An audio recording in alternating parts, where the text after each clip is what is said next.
وعلیکم السلام ورحمۃ اللہ وبرکاتہ۔ کہ آپ کا سوال یہ ہے کہ آپ کے اوپر قرض بھی ہے اور بیماری بھی ہے اور اتنی تنخواہ نہیں ہے کہ آپ کوئی جو ہے قرض بھی اتار سکیں، گھر بھی چلا سکیں، بجلی وغیرہ کے بل بھی آپ کے اوپر ہیں، تو آیا آپ جو ہے جہاں سے بینک یا پاکستان کی جو سمیں ہیں وہ جو سود پر رقم دیتی ہیں وہ لینا آپ کے لیے جائز ہے یا نہیں؟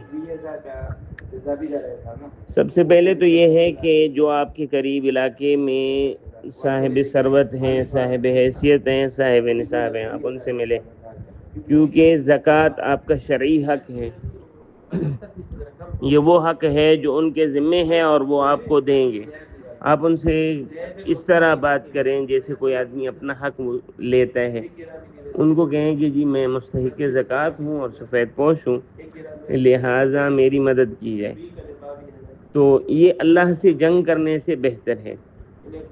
اگر اللہ تعالیٰ کسی کے دل میں ایسی صورت نہیں ڈالتے تو پھر آپ مجبور ہیں، آپ پھر سودی رقم لے لیں اور آپ کے پاس پھر کوئی بھی صورت نہیں بچتی، پھر یہ ہے کہ اللہ کے سامنے آپ عذر پیش کر سکتے ہیں۔